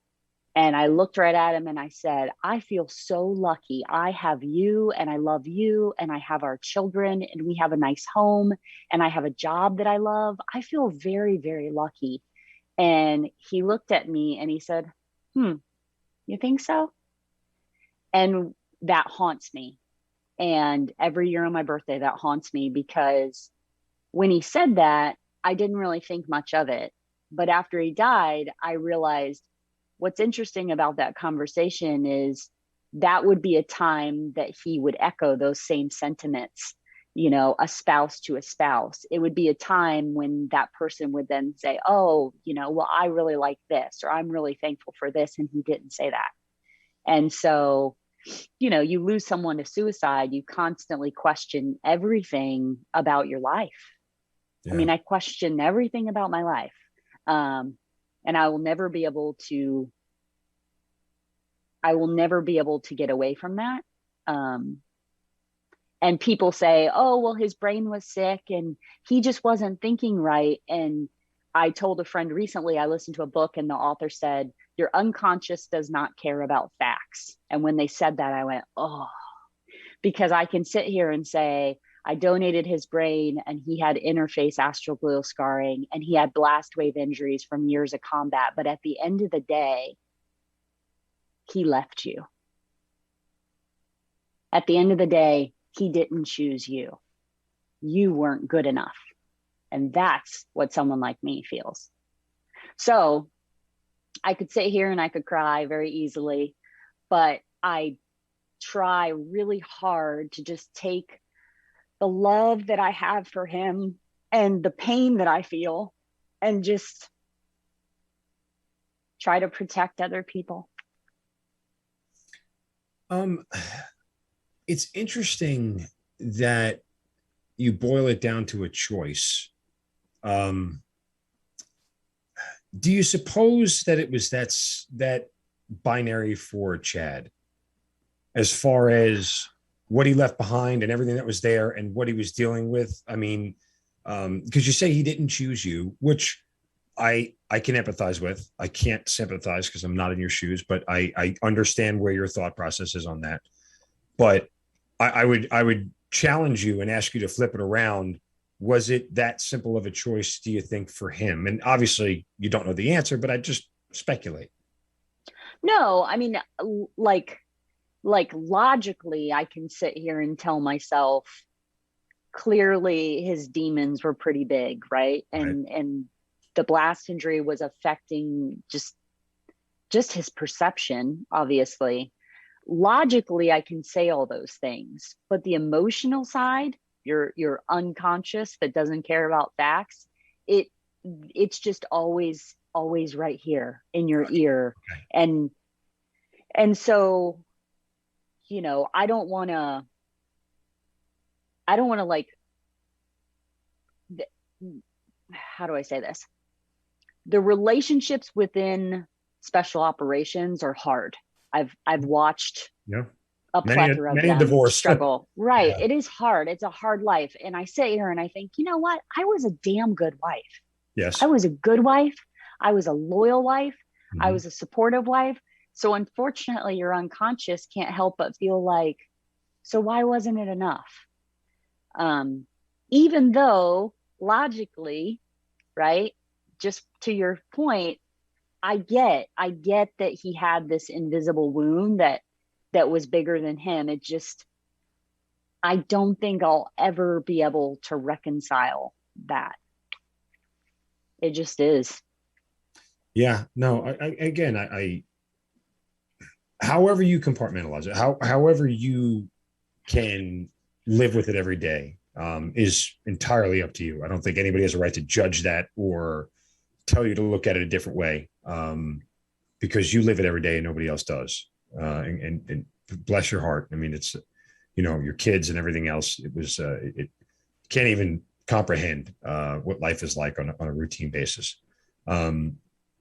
Are you, and you don't have to, are you willing to share what else you learned about his suicide? Do you know is there anything else you want to, just for the sake of the audience? I feel like I almost have to ask, but again, if you're not comfortable with it, please don't. Yeah. I mean, I don't know when he made the decision. I don't know how long he'd been sitting with this. I know I've shared before about The first week of October is when he started hanging all his awards up in the house, which was really weird. So, because we had these really wonderful awards that he never wanted hung up, they sat in a closet. Because again, he's like, I don't want people to come in my house and then it's like a wall of, this is me, right? He just was like, he was a low profile dude. But he started hanging those up, which was weird. So I guess in my mind, I kind of think that maybe starting in the beginning of October, he was having this idea or these thoughts that he was going to take his life or not be around. And I believe that he hung those up because it was a point of contention with us as a spouse. It's like your wife's like, hang him up. I don't want to hang him up. Why do we spend the money? And I think he hung them up because he knew exactly how he wanted them hung. One wall was pictures of buds. One wall was his deployments at 6. One wall was SEAL Team 8. One wall was his helmets from buds. Like, it was very well thought out. Right.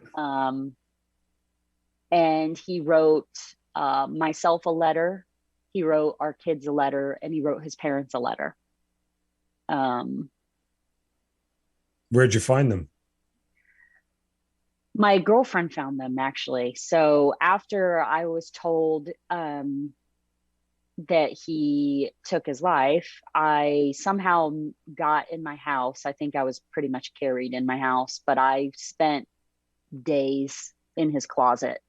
And I would just lay in his closet. And I don't know if it was that day or the next day, but one of my very close girlfriends was up there with me, and I was trying to explain to her some of the events that had happened, I think. And she started like looking around and looking in drawers and stuff. And they were in a drawer I never opened.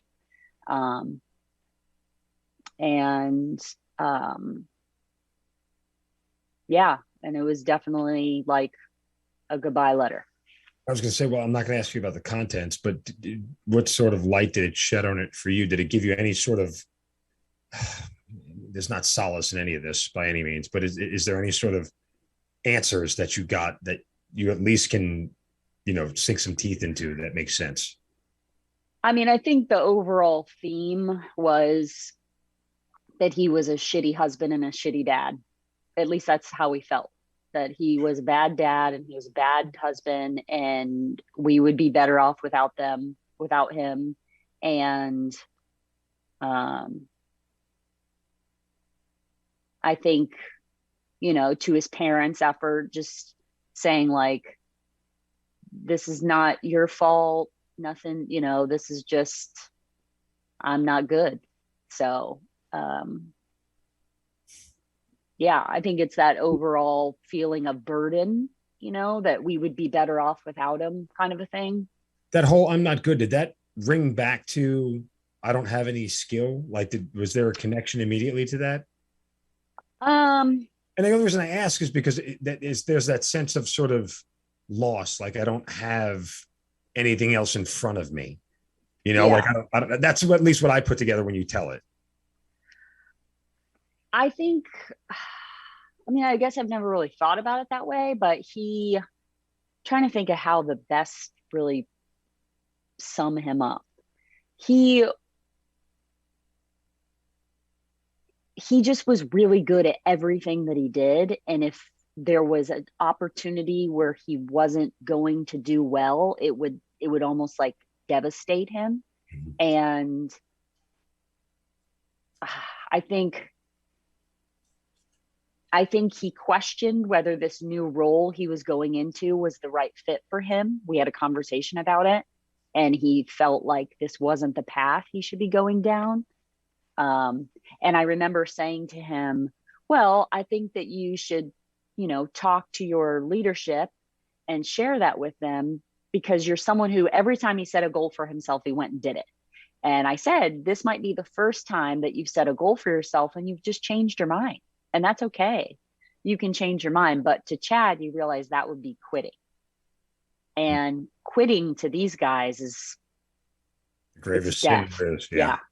So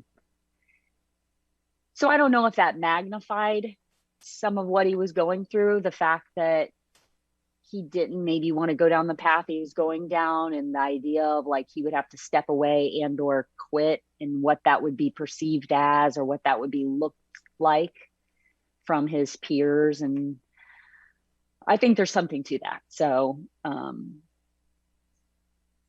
yeah, I don't know if maybe he was, because he didn't share his struggle in terms of his brain with me.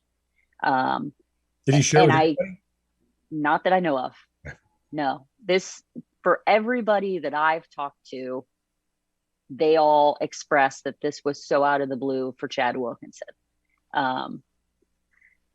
So he, I forget what I was going to say.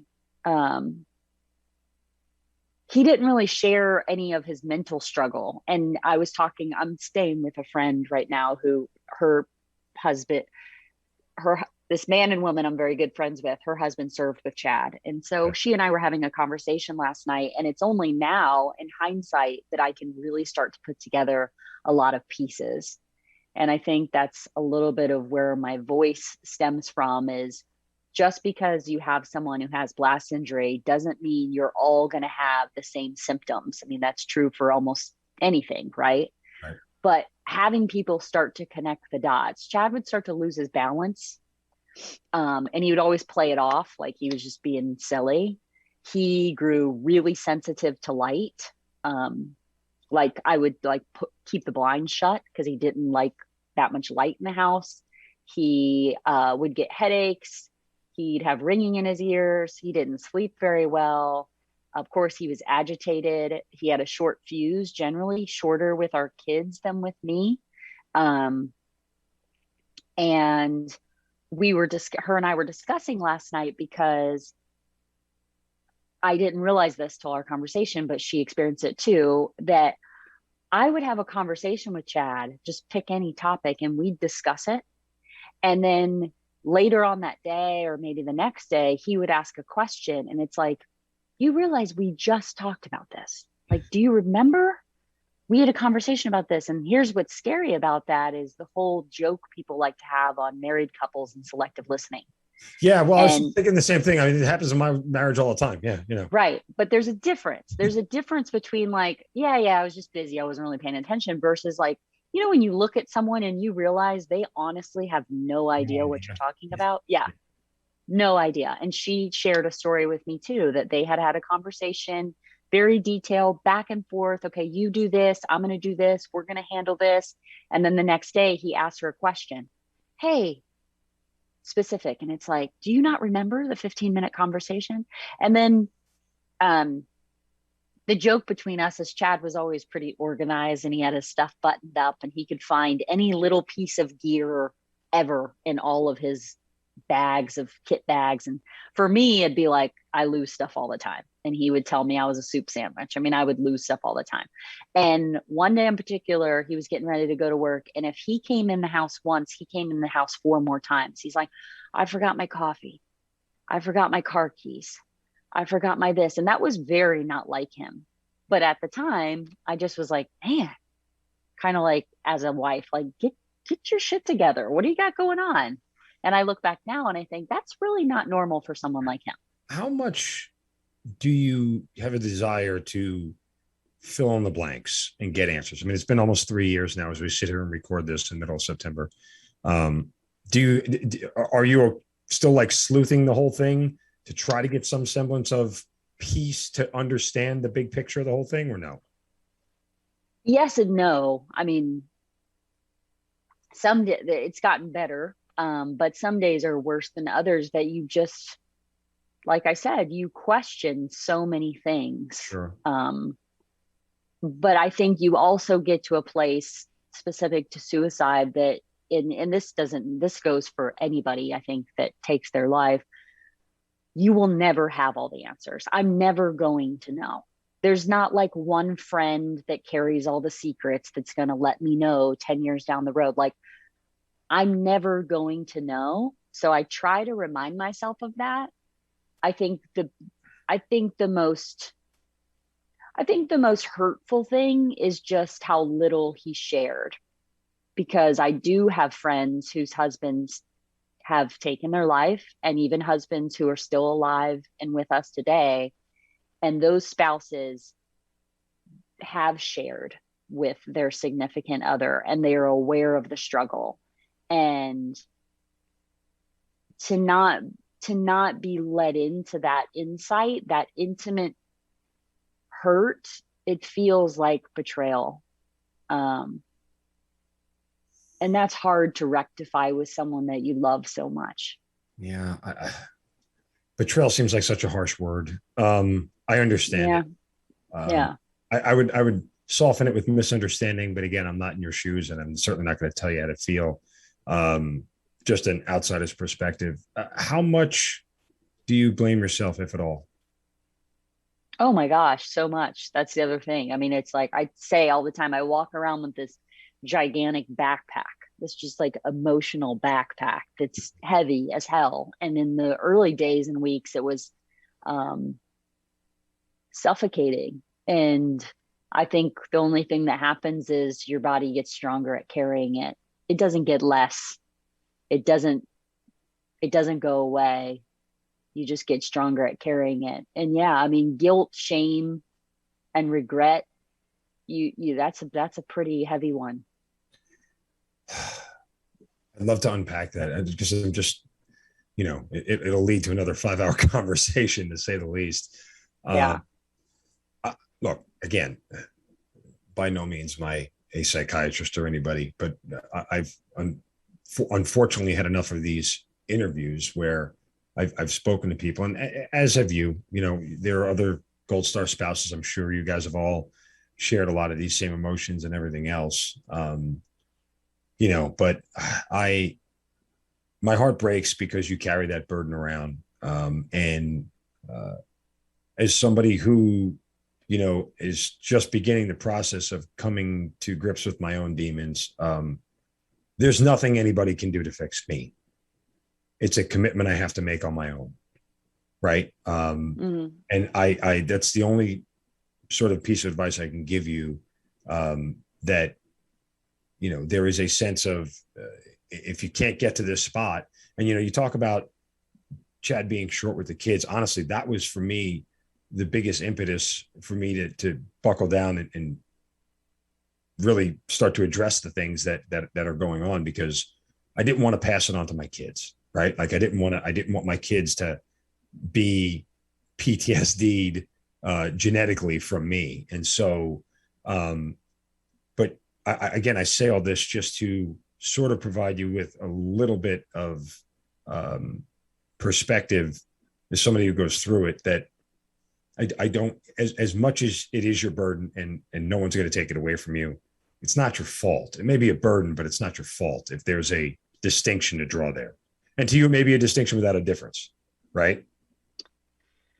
Yeah, I mean, I don't think I sit here and say it was my fault, but the whole line with them is you never leave a man behind, right? We never leave a man behind, not on my watch. I've got your six. These are the things we hear in the military world. And so coming from a military kid and a military spouse who took a lot of pride on supporting the people she loves that serve at the pleasure of our flag, the way I see it is, when he came home, he was on my watch. It's my watch now. It's my job to take care of you because you've taken care of us when you're gone. So I'm sorry if you can hear that beeping. I don't know how to turn this off. That's fine. I think that's what just sits with me, is just, I could have done better. I could have been a bigger voice for him. We were very similar in a lot of ways, but we were very different in a lot of ways. He was pretty quiet and reserved. I can be pretty outspoken, and I'm not afraid to speak my truth. So in a lot of ways, maybe he needed me to be his voice. Maybe he needed me to be his advocate, but I can't do that if he doesn't share with me. So it's kind of this constant back and forth. And I think when someone goes through grief, when you're around someone that you love and care about, and I have family and friends, I have an amazing, amazing support structure I am surrounded by, and I'm incredibly grateful and humble for the people in my life. But what those people want ultimately is they want you to be better. So they want to kind of just polish everything up, and they just want to see you be better. They want to see you move forward in life and be happy and do all those things. But I think in a weird twist, and maybe this sounds really weird, but if someone tries to take away the guilt and the responsibility that I feel and I carry, it's almost like you've taken away the path of courage I've endured, if that makes sense. It's like 100%. I want people to just almost 100%. honor the fact that, Yep. man, you've been through this really serious thing, and you're going to carry it. And Well, it's, hats I mean, off. no, 100%. And let me see if I could translate it in a better term. It's almost insulting because now people are saying you've carried that burden for 20 years as a military spouse. You can't do it anymore. Like, you've done it for this long. Now all of a sudden you're not fit to do it anymore. No, Right. you're actually better trained for this than everybody else is. Right. Well, yeah. And I think to your point, it's a little bit, he had this title. He's a Navy SEAL for 20 years. What are my skills? What am I going to do? I was a Navy SEAL's wife for 20 years, 21 years. So now I'm not. And that's another loss. So there's all secondary losses that happen. You Right. lose your spouse, you lose your job, you lose your community. And now I see myself, I'm not a military spouse, I'm a widow. And I guess maybe I'm trying to use this platform to still be a supportive source in our community, and to still do good for him. Yeah, 100%. You mentioned how you felt like, for lack of a better term, the Navy did not do right by Chad as everything went down. Did they give you any information about anything that sort of at least provided some peace, or have they still been around for you since he passed? I mean, what is your current relationship with the Navy and the SEALs, if any at all? Insight, no. And, to that fact, and I've said this before, I don't think anybody could have saved Chad. Right. I don't think there's anybody that could have found a way at the right time to intervene and keep him from making that decision. But I don't think I had to worry that long and sit around for 34 hours and wonder where he is. In terms of closeness, I mean, no, not really. It gets really complicated. Chad, no, I don't feel close to people. I don't feel close to work. They've been there. I mean, there's really amazing organizations in place that do a lot of great, great work. And again, I'm incredibly grateful. And, but I think to be totally fair, I think what happens is, it's a small bubble we live in. The SEAL community really isn't that big, and they're kind of centered on two coasts. And again, there's some guys that were friends of Chad, and they reach out to me every once in a while, which I'm appreciative for. I have wonderful spouses that I'm friends with, and the widows. I've learned a ton from seasoned widows and how they carry themselves and who they are and how they've persevered. But to be honest, I think a lot of people look at someone like me who's lost their spouse to suicide, and I wonder if the guys think, oh my gosh, is that going to be me next? And I think the wives might look at me and think, am I going to be her next? And so there's probably a little fear there. Sure. Square one more thing for me real quick. And I'll ask one final question, and then we'll move on to the foundation and everything else. You just mentioned a moment ago, I don't think anybody could have saved Chad from making this decision. I know what you're going to say. Why do you carry the guilt and the burden that you do? I think it's just love, right? Sure. I mean, it's a fair response. Look, for as passionately and deeply as we can love, it's a double-edged sword, because when something like this happens, it now cuts instead of heals. And so yeah, I understand that.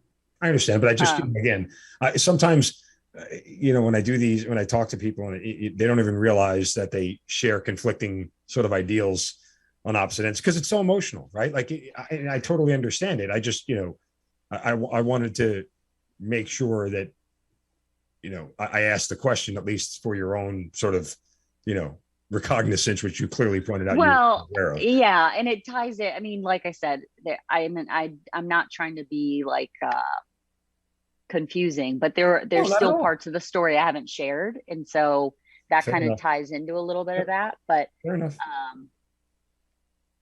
I'm sure that there's guys that he worked with that feel guilty. Yeah. I don't know. They don't really talk to me about it, but maybe that's why they don't come around or say much to me. They feel guilty. Ever thought about asking them? I have called a couple. And there's a small group that I feel like I could call up at any point and they would help me. And,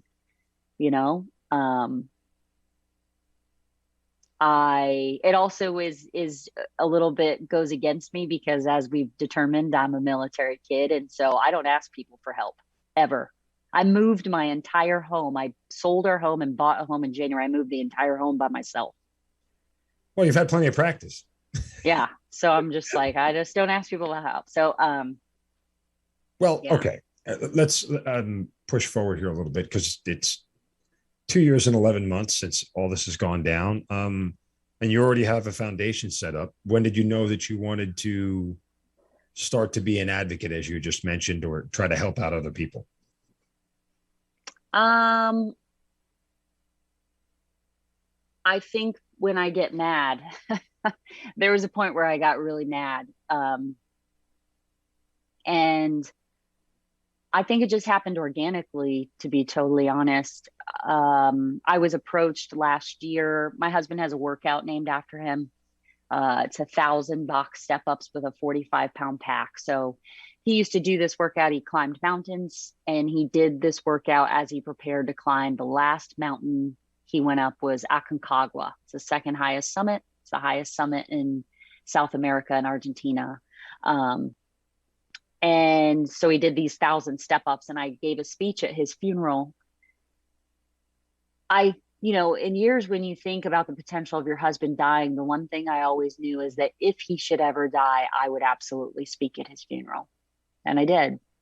And I shared that story. And so it kind of just turned into its own workout.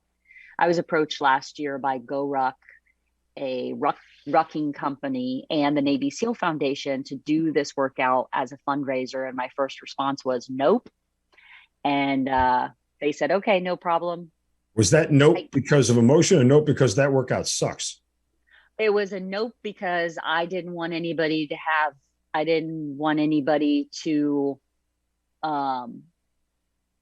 if you had Googled Chad Wilkinson prior to October 29, 2018, you would have never found him. He didn't exist. He scrubbed the internet. You couldn't find his picture, all of those things. And so it was really hard for me to think I'm going to put his face out there and we're going to do this workout and we're going to talk about it. And not because I was ashamed of my story. My story is my story. And I can still sit here and say I'm incredibly proud of him. I am so proud of him.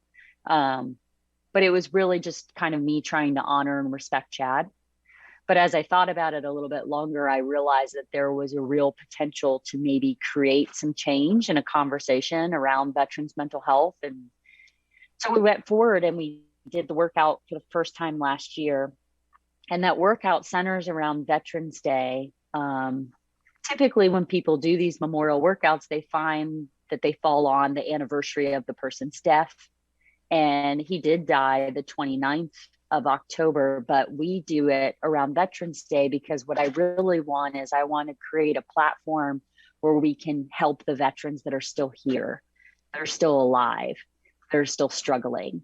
I feel really grateful that I can share stories about Chad, and I do share what I know about his struggle and his symptoms. And when you love someone, all you want is for basically the rest of the world to know and love that person too. And that's great.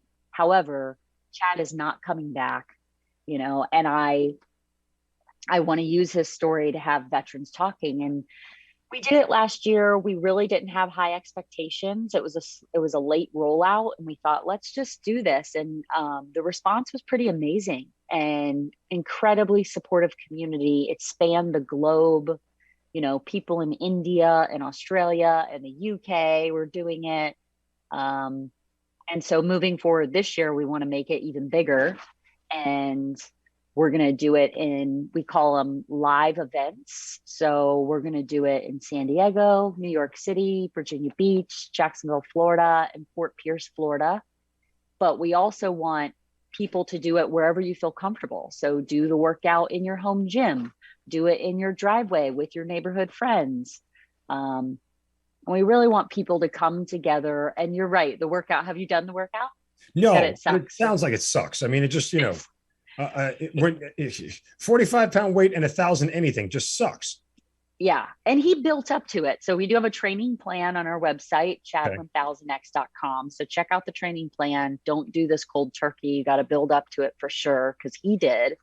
But I think it's a very, I like kind of the, if I can say, poetic symbolism of the workout, in the sense that it's not technical. It's a step up. Anybody can do the workout. You can scale it. You can do less weight or no weight. You can do a lower box. But the idea that I'm going to continually step up and step down and not quit can be really a great metaphor for that mental struggle too.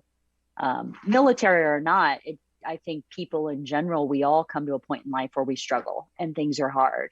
And so it's a really good reminder during those 1,000 step ups to go to that place and think about what hardships you have in your life and where have you struggled, and or maybe what veteran do you know that might need your extra support right now. I'd be remiss if I didn't ask, how are the kids?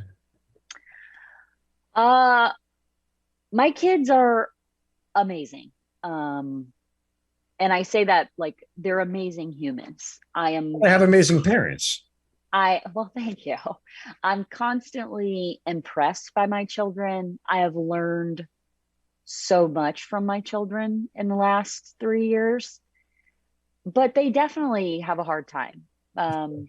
Like I said, my son was 14. He had just started his freshman year of high school. My daughter was 17, starting her junior year of high school. So, for anybody listening with kids that age, it's such a pivotal time in their life and just hard anyway.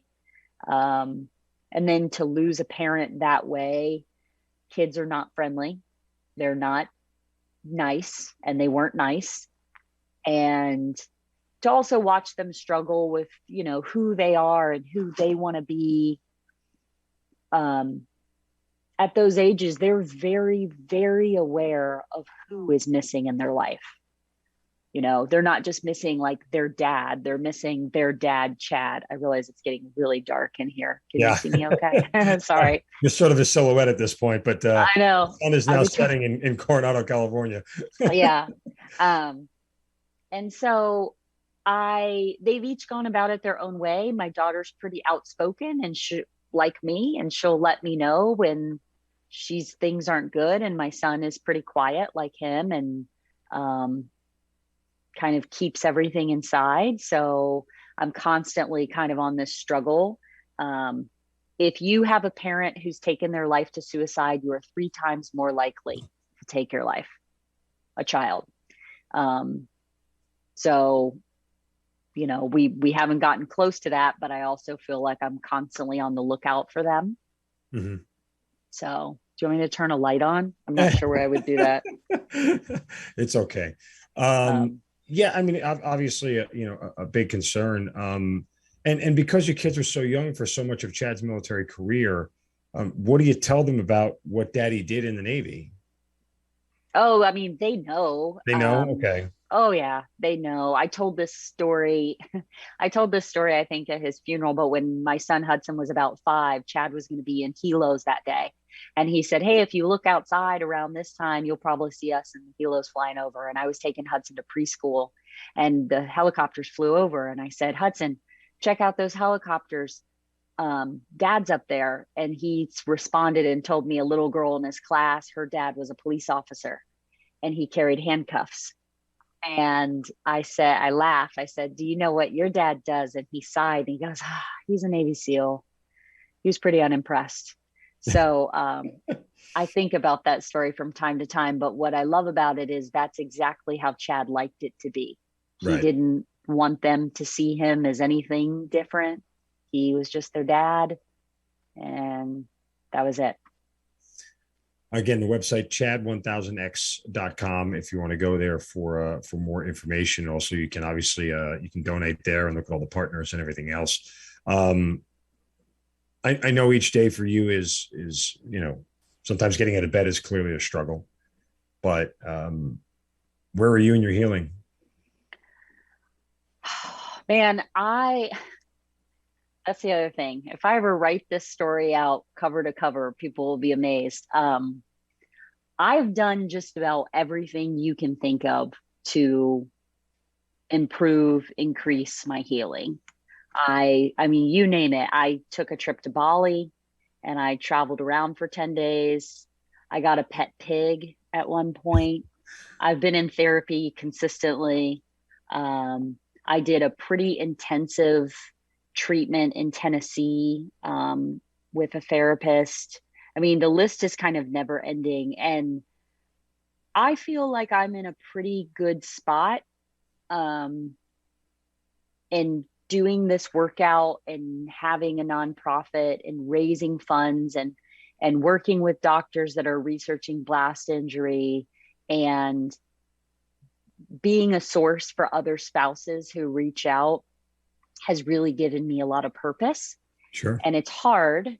It's actually very, very hard. I feel like I should turn a light on so you can see me. I'm like literally a shadow. Do you want me to step away? But I mean, Hold on 1 second. I'm not sure what's happening. Pause. There you go. Is that better? I'm sorry about that. Not my house. You're back. Yeah, I'm back. It's really given me a lot of purpose, and everybody walks this path of grief differently. I'm a doer by nature. I'm just someone who does a lot of things, and it's definitely better for me to be very busy and using my voice this way than just sitting at home, because when I sit around too long, then your mind kind of gets the best of you. And that's when the guilt and the shame and regret and all the questions kind of stick around a little too long. So I'm doing okay. Yeah, I'm doing okay. Well, I mean, every day that you're still here is a win, right? I mean, it just is. And it's a win for your kids, and it's a win for other spouses. And it's an opportunity for you to impact somebody else's life in a manner that you might not have been aware. And you do that all in memory of Chad and with Chad in mind and with the love of Chad. And that, is inspiring still. So for that, I commend you for just getting out of bed every day, putting your feet on the floor and standing up and breathing. Well, thanks. It'll never get easier. It just gets more tolerable, if that's a better way to describe it. Yeah. But yeah. As I said earlier, your grace is powerful. Your inner strength is beautiful. And I can't commend you enough for carrying the burden and the rucksack that you have to carry every day. And doing it for your children and for the memory of Chad and for all the other reasons that you have chosen to do it. And for that, I just thank you for being so inspiring, and thank you for continuing to fight for your family and for Chad and for everybody else. And, I just continue to wish you nothing but success and luck and love with everything that goes on and more vicarious moments through your children and a blessed life for however you want it to be. Thank you. I appreciate that very much. It's very kind. Uh, these are always really, really tough conversations to have, but I hope there's some catharsis in it for you. I hope each time you tell a story about Chad, it gets a little bit easier. I don't know if it'll get too emotional, but I'd ask you, what do you miss the most about him? Oh man, that's a big one. Now you're gonna make me cry. Oh. When you lose a spouse, so you can only imagine, you lose that significant other and you lose that like romantic relationship, but he was my best friend. There's a whole lot that comes with that. That's all you need to say. Yeah. You don't have to say anything more. And you've painted just a wonderful picture of the relationship of the two of you had. I mean, from 13-year-old kids to where you guys are now. It's special. It's unique. It's certainly not common. Yeah. Not today's day. Not the way we grew up, right? Like we're the same age. Not the way we grew up. And coincidentally, my birthday is the day after yours. Oh, so, yeah. Happy late birthday. Wasn't that long ago? Yeah. And my cousin is born on September 1st. We're 36 hours apart. So nice. We always joked around that we were twins, but that's funny. I forget where I was going that I got on this birthday thing, but it's just, it's amazing that, you continue to put forth what you're putting forth every day. I know you miss him terribly. And so for that, there aren't any words, but we just, again, continue to wish you the best of luck. So I can say, thank you so much for your time and having this conversation with us, because it is so important. And most importantly, to keep Chad's memory alive, that we've talked so much about the end of Afghanistan, that things being in vain. And not that anything Chad did was in vain, but, his memory being kept alive, I think is the most important thing, because for everyone else, it's easy to forget. We go about our daily lives. We go about whatever is next. And, for you and your family, whatever is next isn't with him. And that's always going to be a source of pain, and understandably so. But keeping his memory alive is the best thing that we can do. Yeah. Agreed. Thank you so much for your time. Sara Wilkinson, thank you for being part of the Hazard Ground. Thank you for having me on. I appreciate it, guys. You've been listening to Kill Cliff's Hazard Ground podcast, hosted by Mark Zeno. If you have an interesting story to tell and you'd like to be on the show, send us an email at producer@hazardground.com. And if you like the show, don't forget to subscribe, rate, and review on Apple Podcasts. Thanks for listening. We'll see you next time.